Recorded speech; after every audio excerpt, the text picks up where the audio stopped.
Assalamualaikum warahmatullahi wabarakatuh.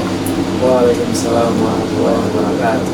Nah, nih teman, di kali ini ya kayak di podcast pada hari apa nih berarti? Hari Selasa. Tanggalnya di tanggal 29 Oktober tahun 2024. Kali ini kita kembali lagi di acara Dema FDKI dengan kita di sini ada memiliki satu project yaitu podcast Ria. Nah, untuk podcast Ria kali ini kita memanggil narasumber yang memang bisa dibilang sangat condong banget dalam kampus yang katanya kampus UIN Cyber Syekh Nurjati Cirebon nih. Nah, kali ini kita memanggil dua materi ataupun narasumber yang memang dia benar-benar berkesinambung dengan universitas ataupun fakultas. Langsung aja nih, daripada kita banyak basa-basi dari kitanya. Sebelumnya kenalan dulu kita ya. Saya perkenalkan, nama saya Briandian Fatan Hanan. Saya dari jurusan Komunikasi dan Penyiaran Islam dari Fakultas Dakwah dan Komunikasi Islam. Nah, mungkin sekarang bisa langsung dari sebelah depan saya yang pakai baju warna biru ya, mungkin bisa perkenalan dahulu nih. Kira-kira siapa sih seseorang yang ada di depan saya ini? Nah, langsung aja nih buat waktu dan tempatnya, silakan. Oke, terima kasih moderator ya. Perkenalkan, nama saya Muhammad Alamul Iman ya, dari jurusan Pengembangan Masyarakat Islam. Saya dari Fakultas FDKI dan kebetulan saya selaku Ketua Umum Dewan Eksekutif Mahasiswa Fakultas Dakwah dan Komunikasi Islam. Oke, dari Dema FDKI Saudara Muhammad Alamul Iman sebagai Ketua Umum Dema FDKI. Selanjutnya kita bakal kenalin satu lagi nih narasumber yang benar-benar sangat eksis yang katanya di kampus UIN ini nih. Nah, kalau kalian tahu pasti nggak bakal yang namanya nggak kenal sama orang ini. Pasti kalau kalian mahasiswa UIN pasti kalian kenal dengan seseorang ini. Nah, langsung aja waktu dan tempatnya bisa diperkenalkan dari sekarang. Oke, terima kasih moderator Brian ya, dari DMFDKI ini ya. Yang samping saya tadi sudah melakukan diri selaku Ketua Dewan Eksekutif dari Fakultas Dakwah dan Komunikasi Islam. Terus kemudian saya kenalkan, saya Al-Fahri Muhammad Rifaldi. Saya dari jurusan Ilmu Al-Quran dan Tafsir. Terus saya alhamdulillah 3 bulan Maret saya diamanahkan untuk menjadi Ketua Umum Dewan Eksekutif Mahasiswa UIN Cyber Syekh Cirebon. Ini baru berapa menjabat berarti? Baru berapa bulan? Sekitar bulan ya? 6-7 bulan. Mas Brian. Oke. Nah, ini berhubung dengan narasumbernya ketua-ketua semua ya, ketua Dema dan juga ketua Dema U juga ya kan. Jadi ada Dema U dan juga Dema F nih. Nah, pasti nggak jauh-jauh beda, kita bakal ngebedah tentang organisasi ataupun tentang pengalaman-pengalaman yang udah diraih selama berarti kalau dari Tumpahrinya sendiri itu sekarang semester berapa tuh? Semester 7 sih. Semester 7. Kalau Tumalamnya semester 5, berarti udah ada ya kurang lebih 2,5 tahun yang semester 5 ngejabat ataupun merasakan dunia perkuliahan. Sedangkan Tumpahri sudah 3 tahun lebih merasakan gimana sih pola yang ada di dalam kampus UIN Cyber ini. Nah, sebelum kita membahas lebih dalam nih Tom, nah kita pengen tahu dulu nih, gimana sih perjalanan kalian selama kuliah dari awal masuk hingga sekarang bisa merasakan duduk di bangku pejabat yang katanya itu tuh mereka memiliki satu hak otoritas dalam fakultas ataupun universitasnya. Mungkin dari Tum Alam dulu gimana nih perjalanannya? Jalan ya. Mungkin pertama saya kan masih semester 5 gitu. masih semester 5 kebetulan gitu diamanahi jadi ketua Dema fakultas. Terus juga saya awal berproses itu ya dari semester 2 ya berarti kalau masuk HMJ 2 ya, karena satu akhir tuh udah mau masuk kedua masuk HMJ saya masuk ya. Di semester 3 berarti 1 sampai 3 berapa guys? Ya 1 sampai 3 kan sampai akhir periode. Dan sekarang alhamdulillah kita lagi menjabat di fakultas. Nah, kebetulan dari semester 4 sampai 5 sekarang sampai 8. Mungkin perjalanannya mungkin sangat berbeda ya. Yang tadinya jadi anggota terus sekarang jadi kepalanya gitu. Kalau ibaratkan ekor mah itu tuh bagian kepala gitu. Bukan lagi bagian bahu ataupun kaki gitu. Tapi udah bagian kepalanya gitu. Mungkin gitu sih. Terus juga perbedaannya sangat jauh jelas. Karena output ataupun pengalaman yang dapatkan dari HMJ kan, kalau jadi HMJ kan masih anggota gitu ya. Kalau sekarang kalau jadi ketua mungkin di situ tuh perbedaannya sangat beda. Terus juga mengenal relasinya pun sangat berbeda. Ya banyak banget pengalaman sedikit dari itu malam yang memang bisa kita jabarkan ketika memang nanti aja deh lanjut aja dulu nih ke Tumpahri. Kayaknya kalau di jurusan 1 bakal lebih rinci lagi dan pasti bakal lebih dari 2 SKS. Nah, kita lanjut dulu aja nih pengalaman dari Tumpahrinya gimana nih? Ini ya, sebenarnya saya tidak menyangka bisa sejauh ini di organisasi ini. Karena ketika saya masuk maba, ketika melihat namanya ketua umum Dema, wah ini keren banget kan?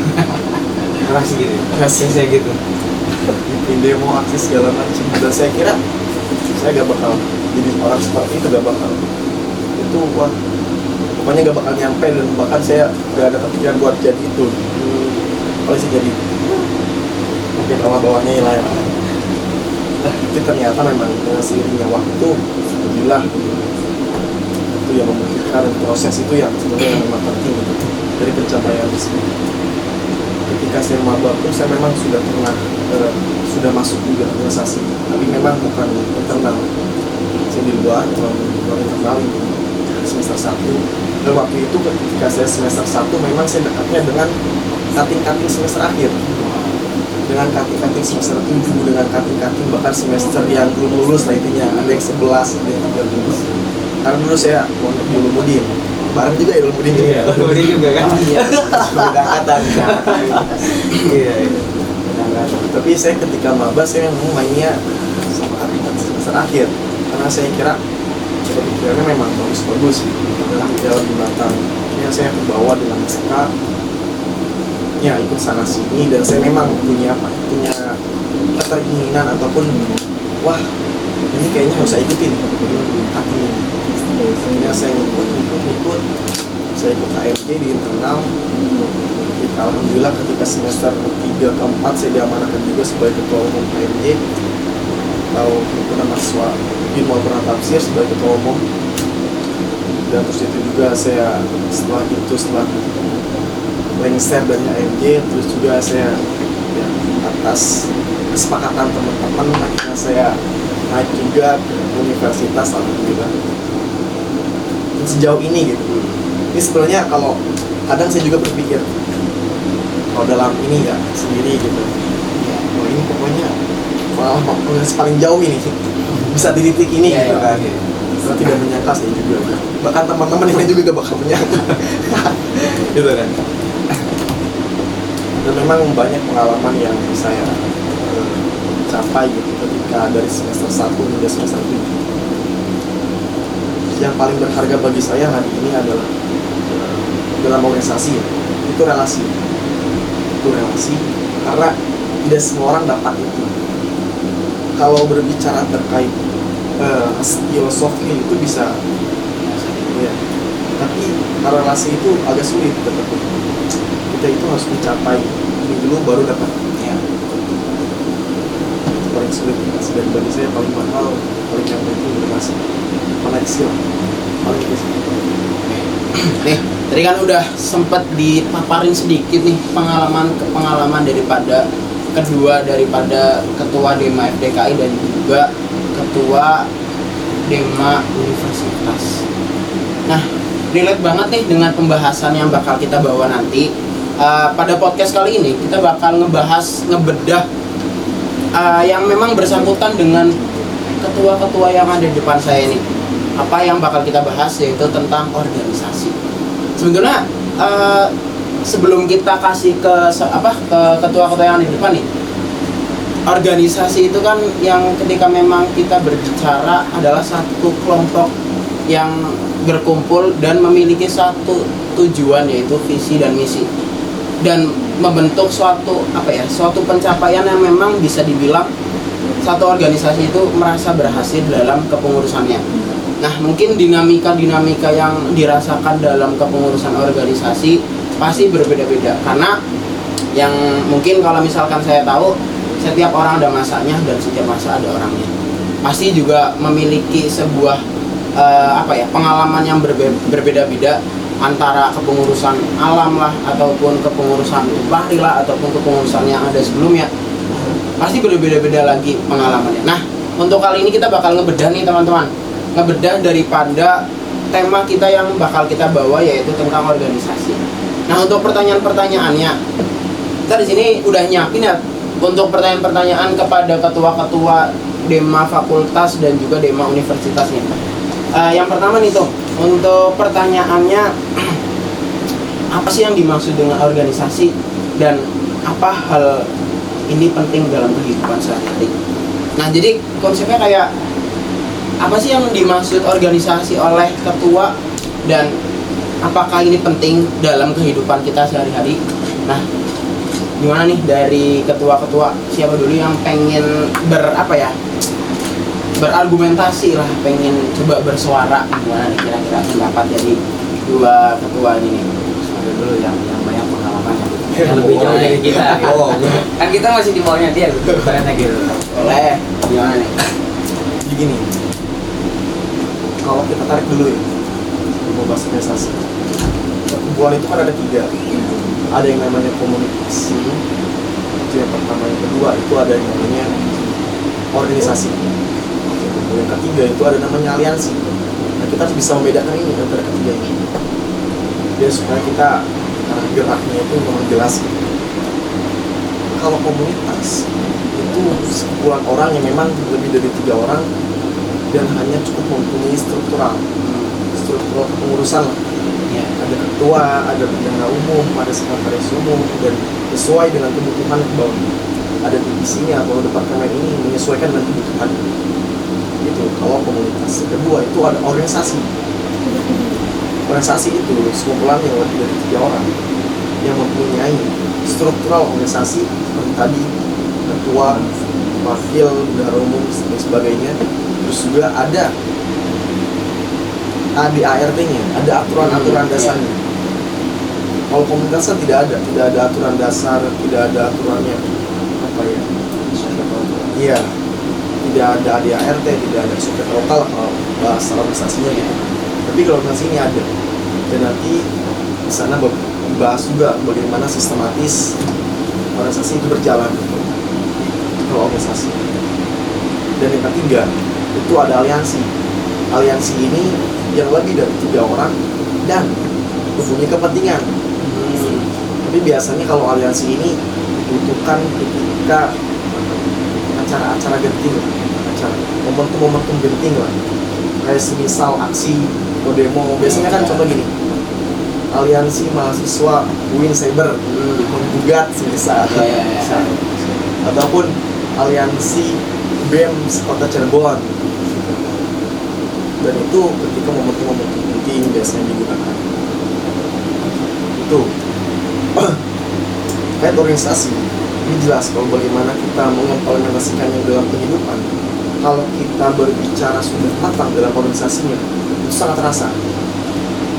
Dan banyak yang gini, kadang saya melihat, bukan saya merasa kali ini, karena saya juga pernah merasakan ketika semester 1, 2, 3, 4.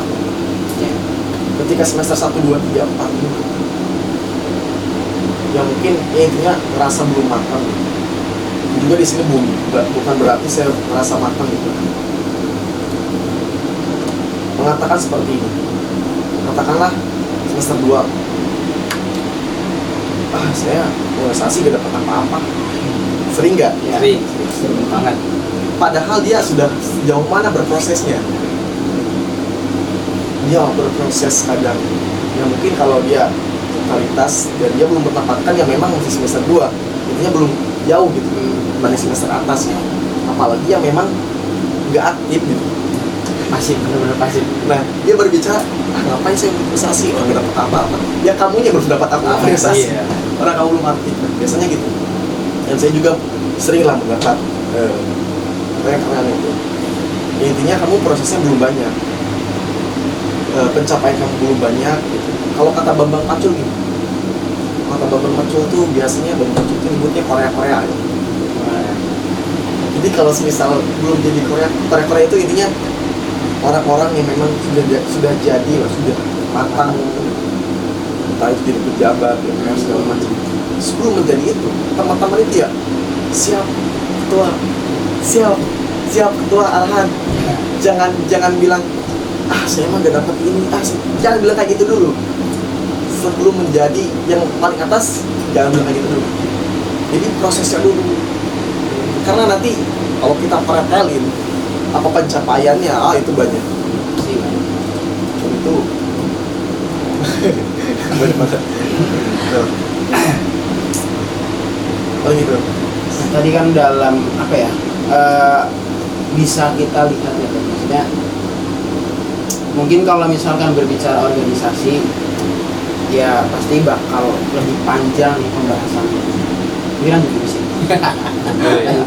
Boleh dulu. Kita ya terkait tadi organisasi. Apa itu organisasi? Apakah penting apa enggak? Mungkin kalau kita ya selaku, kalau bahasa kerennya organisatoris ya gitu. Keren gitu, keren banget. Ya.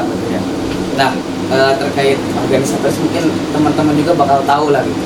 Dicek aja di YouTube maupun di Google sekarang mah udah banyak.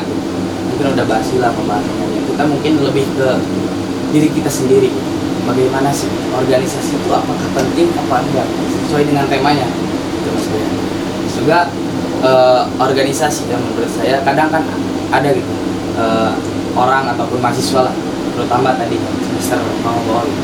Karena kan belum merasakan yang udah sedikit disenggol sinapes lahir gitu. Terkait maba tuh itu udah dapat apa sih gitu organisasi. Kadang dapat capeknya aja gitu rata-rata. Kadang dapat apa sih gitu, cuma jadi bolak-balik ujian gaji gitu kan. Nah, menurut saya pribadi ya itu sebenarnya kalian tuh udah dapat apa ya, karena kamu tuh jangan nyari organisasinya ataupun organisasi ngasih ke kamu, tapi ya kita yang ngasih ke organisasi apa. Karena organisasi itu apa ya, pembahasannya mungkin cukup panjang lah ataupun universal gitu, banyak lah pokoknya.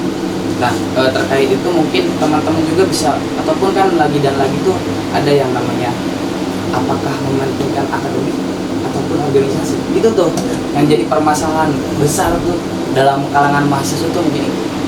Ya itu lagi dan lagi tuh balik lagi ke diri kita sendiri gitu. Bahwasanya kamu tuh bisa apa enggak terkait organisasi dengan mata kuliah yang menampung berapa SKS lah pokoknya.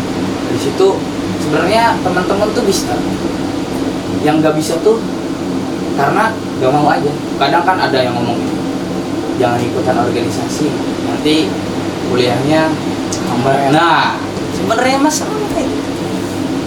Balik lagi ke diri kita sendiri, bahwasanya ya kita tuh bisa gitu. Ya contohnya aja gitu. Ya alhamdulillah kita juga gitu kan, Mas Fahri juga alhamdulillah nggak ada yang ngulang kan, Pres? Nggak ada. Itu yang jadi contoh.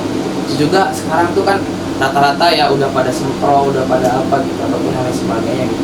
Sebenarnya nggak ngaruh apa itu terkait bagaimana sih akademik ataupun organisasi itu harus berkesinambungan ya, kalau bahasa ekonominya harus balance, harus seimbang lah. Kita selaku organisatoris tadi itu kita juga ya kita harus balance terkait itu. Mungkin itu. Nah, gini loh, mungkin sedikit apa ya, sebelum ke pembahasan pertanyaan selanjutnya, kadang kita ngerasain gak sih tuh kayak mahasiswa sekarang nih banyak yang berpikiran secara realistis. mereka beranggapan bahwa ya tadi yang dikatakan Tom Fahri, ngapain sih kita masuk organisasi, dapat apa sih kita di organisasi, capek masuk organisasi, cuman ngeluarin tenaga, uang ataupun pikiran, tapi nggak tahu benefitnya apa gitu. Nah, mungkin apa ya, sedikit orang-orang mahasiswa sekarang yang bisa dibilang Gen Z itu mereka berpikiran secara pragmatis gitu loh. Jadi mereka pengen cuman simpelnya doang gitu, apa yang mereka dapetin di organisasi, kira-kira gue harus simpel nih, gue harus dapat ini sesuai apa yang gue mau gitu kan. Ya beda cerita, contoh kalau misalkan kita gini ke warung gitu kan, beli nasi ayam suwir lah, kasih uang dapat benefit ayamnya gitu kan, nasi ayam suwirnya. Tapi kalau misalkan ngomongin organisasi itu kadang ya beda jauh sama makanan gitu. Maksudnya organisasi seberapa banyak sih kontribusi kita ngasih dulu ke organisasi, baru satu saat jangka panjangnya kita dapat benefit yang didapat dari organisasi. Nah, pertanyaan itu kadang kita muncul aja nih, cara ngilangin rasa realistis kepada mahasiswa Gen Z sekarang itu seperti apa sih tuh? Jadi kayak benar bahwa orang-orang sekarang orang-orang dulu bilang bahwa jiwa-jiwa realistis itu jiwa-jiwa idealis itu mahal, ketika jiwa realistis itu sudah diracuni oleh mahasiswa Gen Z. Nah, itu gimana sih pendapat daripada ketua-ketua? Oke, jawab ya. Ini kembali lagi ya ke individual masing-masing mahasiswa. Kalau saya menumbuhkan jiwa-jiwa pentingnya organisasi, maksudnya kan organisasi itu kan banyak ya, dan di sana juga banyak materi-materi yang harus kita pelajari.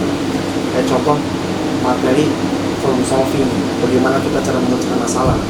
Terus ada juga advokasi, terus juga ada manajemen konflik, terus juga kalau kita membahas terkait materi-materi yang tinggi kan banyak juga ya, terkait pemikiran-pemikiran. Nah, saya memulai ketertarikan itu karena saya membaca buku ya para pejuang kayak Malaka, terus seperti Soekarno.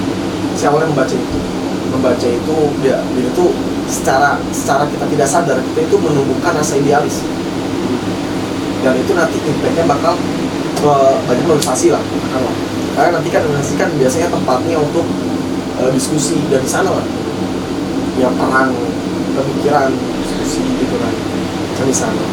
Dan di sana juga banyak kita pengalaman dari buku itu, banyak pengalaman kita ambil lah. Karena dari pejuang-pejuang itu memang sangat luar biasa, karena kalau dibandingkan kita tidak ada apa-apanya. Salah satu untuk menumbuhkan bagaimana kita cara juga instan itu loh. Saya kira untuk banyak-banyak membaca buku, baca sejarah loh. Karena banyak yang dari Gen Z juga yang tidak tahu sejarah, tidak sejauh sejarah perjuangan terdahulu kita. Terus kemudian bagaimana caranya menghilangkan itu memang bisa kita juga dengan mentoring kita memberikan masukan kepada individual mahasiswa itu, bahwa organisasi itu, saya katakan bahwa keberhasilan saya di DMAI menjadi ketua itu tidak ada apa-apanya dibanding proses, karena yang membentuk itu sebenarnya proses kita. Nah itu ketika rawat-rawatnya, nah itu sebenarnya yang membentuk, bukan menjadi ketuanya, bukan, karena yang paling penting itu prosesnya. Kadang orang-orang menurutnya jadi ketua tapi gak tahu gimana cara prosesnya. Itu kan banyak kan sekarang. Bahkan ada yang nanya ke saya juga, bahkan mungkin ketua alam, gimana sih caranya jadi ketua itu? Bukan nanyain apa yang sudah dilalui, apa yang sudah didapat. Nah, apa yang sudah didapat? Nah, itu jiwa-jiwa pragmatisnya. Begitu. Gimana nih dari itu malam nih?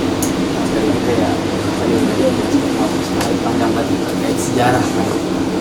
Itu juga sama, maksudnya terkait membaca buku. Kalau kita ketertarikan terkait organisasi ya, mungkin kita pengen tahu maksudnya kita tuh udah sejauh mana sih, terus juga kita tuh udah dapat apa sih lagi dan lagi itu ke diri kita pribadi. Ya, tadi dikatakan Mas Fahri bahwasanya kadang ada yang menanyakan, kamu tuh udah dapat apa sih? Kadang enak gak sih jadi ketua, dapat duit banyak, itu salah. Itu ya DIPA tuh ya buat acara ya pres, bener gak? Gitu. Itu tuh buat acara, itu tuh buat anggarannya tuh udah jelas, buat acara-acara, udah dapat apa-apa, ya itu buat acara kita karena udah ada anggaran. Juga terkait tadi organisasi, apakah penting gitu ya? Yang itu sangat penting. Jadi itu terkait gadget kan, kadang kan gadget maunya serba instan gitu. Bukan hanya mie instan ya ternyata. Orang-orang juga maunya yang instan-instan aja ya. Ya kadang orang-orang tuh gak tahu. Tadi dikatakan Pak juga berproses tuh kalian. Saya ambil contoh lah. Ketika kita diruatkan gitu, ataupun kita kemarin ya, kita kan baru ada acara konkret. Di situ kita kan merasa kan, maksudnya kita sama-sama bekerja keras gitu, ataupun berpikir gitu, sama-sama gitu. Bahkan acara segede itu, suara itu, maksudnya teman-teman juga bisa merasakan. Bahwasanya yang dirasakan ataupun yang diproseskan itu kan kita kan berproses di situ kan berbeda-beda. Kita kan setiap hamin berapa, hamin minggu ini ada rapat lagi, kadang kan itu yang menjadi.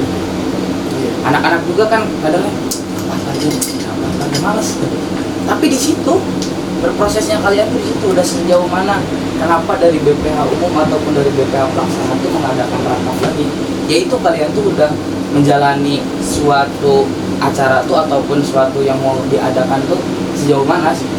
Kita monitoringnya di situ, monepnya dalam sebuah acara.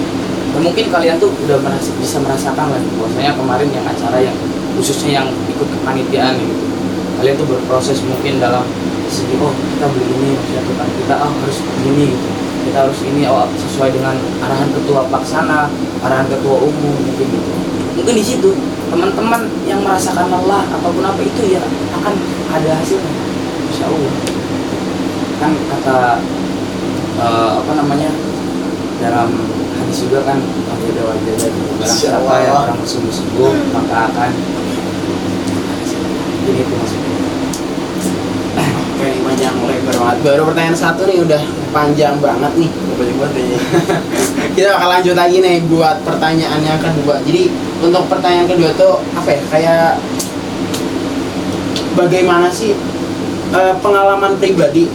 Nah, pengalaman pribadi tentang berorganisasi dalam mengubah hidup. Jadi bagaimana sih pengalaman kalian berorganisasi dapat mengubah hidup kalian yang tadinya ya mungkin bisa dibilang mahasiswa introvert lah ataupun mahasiswa yang memang cuman kupu-kupu kuliah pusreng gitu kan. Pusreng bukan kuliah pulang iya. Kuliah pusreng gitu. Nah, yang sampai akhirnya bisa di titik ini nih, maksudnya pengalaman pribadi apa sih yang kalian dapat dalam berorganisasi dalam mengubah hidup kalian sendiri? Gimana tuh? Tapi kita gantian. Gantian ya tadi dari Paris tadi kan terkait kepribadian ya, ataupun udah tadi yang dikatakan kupu-kupu apakah kupu-kupu atau pura-pura. Nah, gitu kan. Kadang mahasiswa tuh akan memilih dua, yaitu kupu-kupu atau pura-pura. Yang dinamakan kupu-kupu yaitu kuliah pulang. Kalau pura-pura yaitu kuliah rapat. Kita kunang-kunang Apa tuh? kuliah nanti. Aduh, keren ya. Ada lagi itu. Mungkin itu dari perspektif Lari ada lagi kunang-kunang. Kalau kita cuma dua, kuliah pura-pura sama kupu-kupu. Nah, mungkin kita termasuknya ya ke pura-pura ya, kuliah rapat. Kadang kan tadi terkait kuliah pulang gitu ataupun kuliah rapat yaitu sebenarnya gitu ya kalau dibilangkan kamu tuh lebih enak kuliah pulang karena kan kuliah tuh capek kan harus ngerjain tugas gitu kan.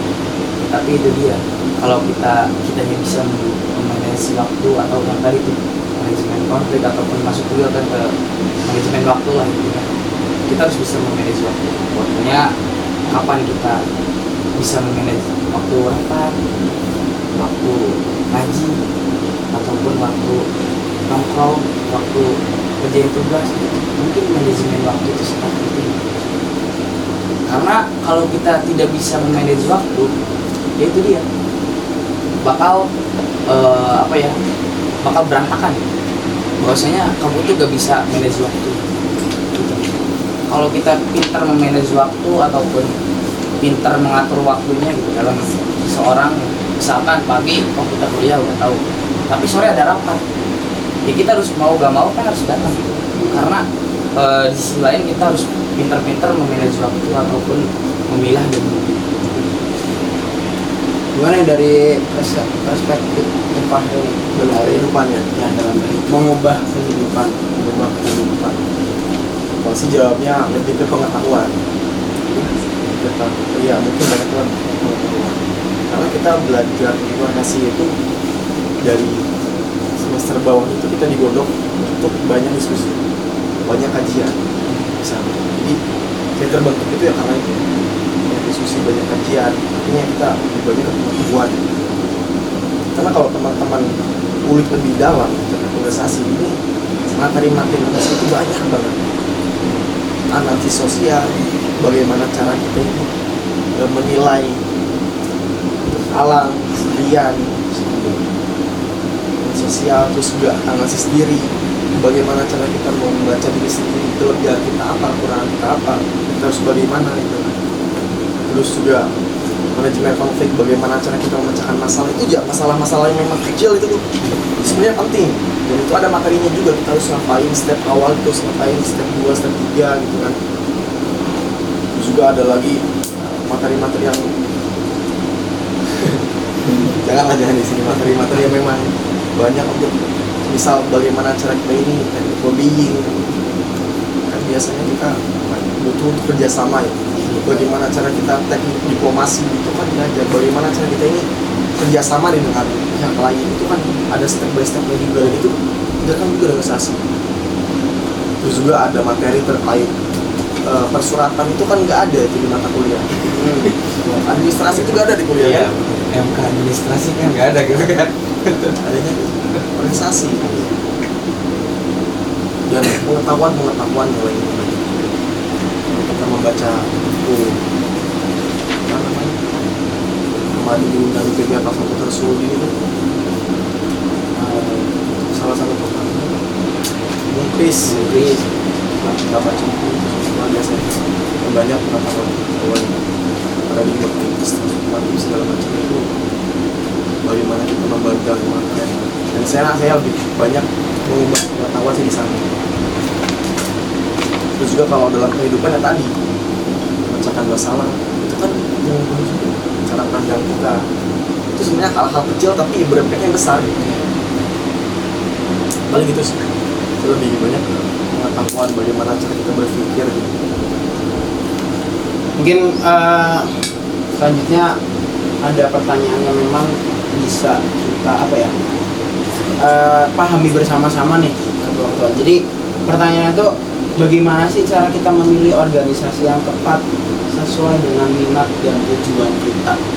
Nah, jadi kan kadang orang tuh asal masuk organisasi gitu, mereka nggak lihat background dari organisasi itu apa sih gitu, ataupun ideologi dari organisasi ini apa gitu, tujuannya apa gitu. Kita asal masuk doang karena memang kalau orang-orang sekarang FOMO gitu ya, FOMO nih pengen masuk organisasi ini, ternyata ketika masuk salah gitu kan, ternyata kok gini, akhirnya udahlah pasif gitu.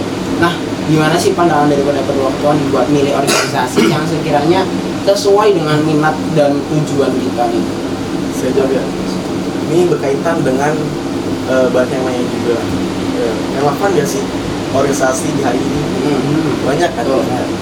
Sebenarnya itu tergantung bagaimana organisasi itu berjalan. Karena ya kita, tanpa kita, ini menjadi rahasia umum, banyak mungkin yang sudah tahu pola-pola. Banyak organisasi yang berkembang dan banyak juga yang tidak. Banyak yang stuck di sana dan banyak yang melesat juga penting. Nah, saya katakan sebagai contoh di FDKI relevan atau tidak? Saya katakan tergantung. Di FDKI berkembang dari sebelumnya atau tidak? Kalau tidak berkembang, kalau stuck berarti tidak relevan. Tapi kalau berkembang, ada kemajuan, itu relevan, menyesuaikan dengan keadaan zaman lah, dengan visi misi kampus gitu kan.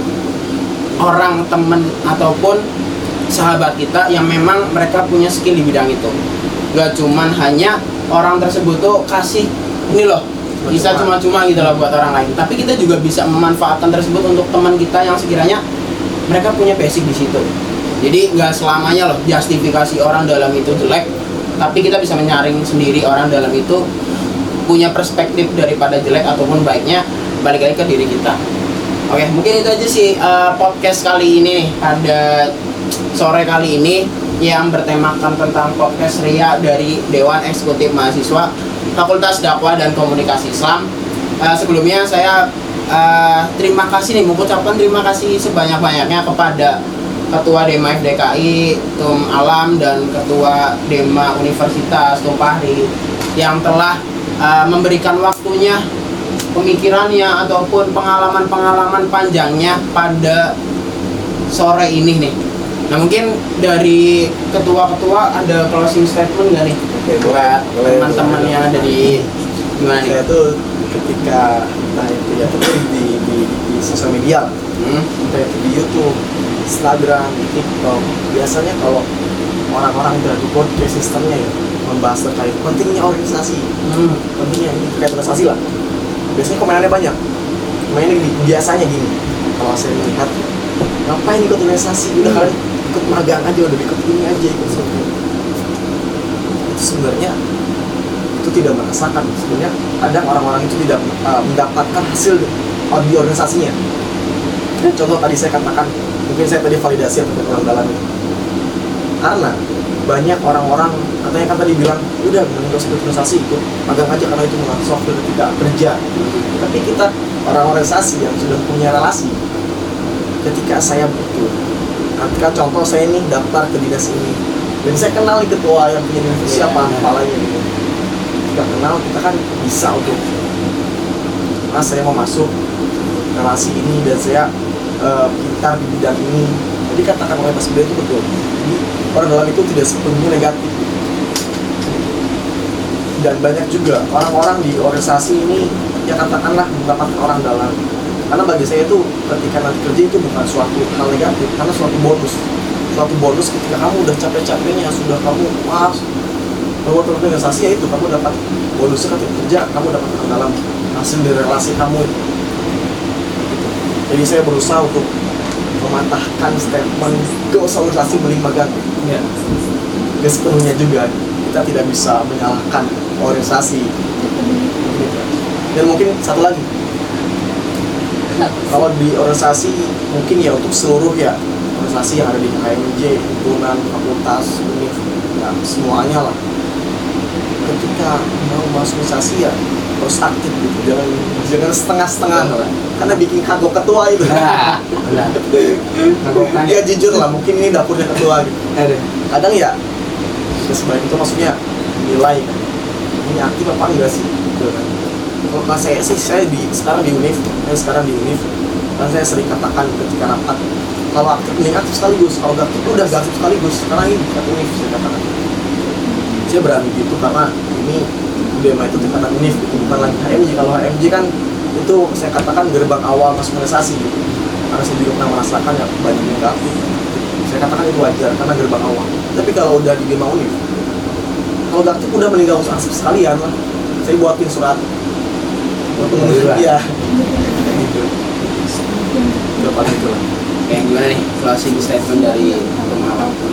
Dari saya ya teman-teman, intinya jangan asa-asa kalau kata bahasa Sunda. Jangan asa-asa tuh kenapa? Jadi jangan setengah-setengah ataupun ragreg-ragreg kalau kata bahasa Sunda. Sebab kenapa? Tadi yang dikatakan Mas Farid sangat benar. Yang proyek ketua tuh kayak gitu. Nah, mungkin teman-teman sok kalian masih mumpung khususnya gitu ya, maba mumpung masih semester awal, enggak kalian mau ikutan organisasi manapun itu bagus sesuai dengan kemauannya kalian. Dan terus juga jangan menjelek-jelekan organisasi karena semua organisasi itu bagus. Oke, mungkin itu saja sih sedikit pemaparan yang udah kita sampaikan dan juga banyaknya isi-isi daging-daging yang udah dipaparin oleh Ketua Dema Universitas dan Ketua Dema FDKI. Mungkin kurang lebihnya untuk podcast kali ini ya, mohon maaf juga barangkali dalam acara ini, dalam penyusunan daripada acara ini mungkin kurang maksimal itu. Saya sebagai selaku moderator minta maaf yang sebesar-besarnya. Paling itu aja sih, kurang lebihnya mohon maaf. Assalamualaikum warahmatullahi wabarakatuh. Waalaikumsalam warahmatullahi